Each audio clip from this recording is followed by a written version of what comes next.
காமராஜர் கவிதை. தமிழ்நாட்டின் தாயகமே, ஏழைகளின் சொந்தமே, பல பள்ளிகளை திறந்து படிக்க வைத்த தெய்வமே, மதிய உணவு தந்த தந்தையே, அணைகள் பல கட்டி கொடுத்த ஆதவனே, மனித கடவுளாய் வந்து கஷ்டங்களை நீக்கி தந்த கண் கண்ட தெய்வமே, மீண்டும் ஒரு முறை பிறப்பாயா என்று வேண்டுகிறோம். தலைவர்கள் பல உண்டு, ஆனால் உன்னை போல் யாருண்டு? எங்கள் தினம் தினம் ஒரு தலைவர், ஆனால் நீயே எங்கள் முதல்வன். விருதுநகரின் வீரன், படிக்காத மேலை, பகுத்தறிவு பகலவன், எளிமையின் தலைவன், கரப்பிரியா கரங்களுக்கு சொந்தக்காரது, தமிழ்நாட்டிற்கு நீதான் நிறுத்தணும். எங்கள் கர்ம வீரர் காமராஜர். காமராஜர் கட்டுரை முன்னுரை. காமராஜர் தன்னுடைய எளிமைக்கும் நேர்மைக்கும் பெயர் பெற்றவர். மக்கள் இவரை படிக்காத மேதை, தென்னாற்று காந்தி, கர்ம வீரர் என பல்வேறு சிறப்பு பெயர் அழைக்கப்படுகிறார்.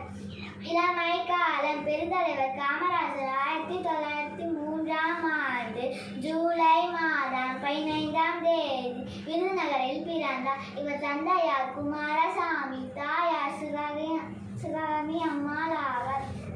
தந்தை இறந்ததால் பள்ளி படிப்பு 6ஆம் வகுப்போடு நிறுத்தி கொண்டார்.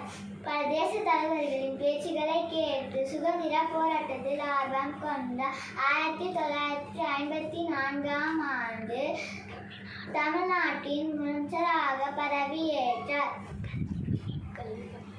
கல்வி பணி. பள்ளி மாணவர்களுக்கு மதிய வழங்கும் திட்டத்தை அறிமுகப்படுத்தினார். இலவசமாய் தொடக்க கல்வி கற்கும் சட்டத்தை கொண்டு வந்தார். கல்வி கண் திறந்த காமராஜர் என அழைக்கப்பட்டார். மூடிய பல பள்ளிக்கூடங்களை திறந்தார். மேலும் பல பள்ளிக்கூடங்களை கட்டினார். படித்த வேலைவாய்ப்பற்ற இளைஞர்களுக்கு பணி வழங்கினார். நிறைவேற்றிய திட்டங்கள். தமிழகத்தின் நீர்வளத்தை பெருக்க பல அணைகளை கட்டினார். அணைகள் மூலம் கிடைத்த நீர்வளத்தை வைத்து மின்சாரத்தை பெருக்கினார். பல புதிய தொழிற்சாலைகளை உருவாக்கினார்.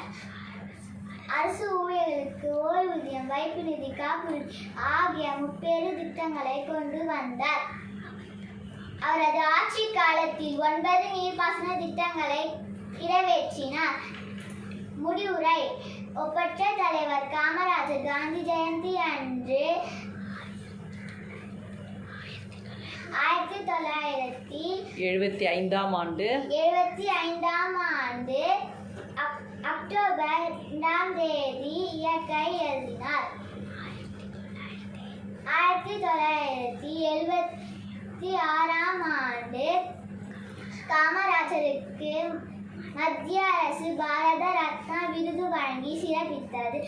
தான் மறைந்தாலும் தன்னுடைய செயல் மற்றும் பண்புகளால் அழியாது மக்களின் மனங்களில் வாழ்ந்து கொண்டிருக்கிறார் காமராஜர்.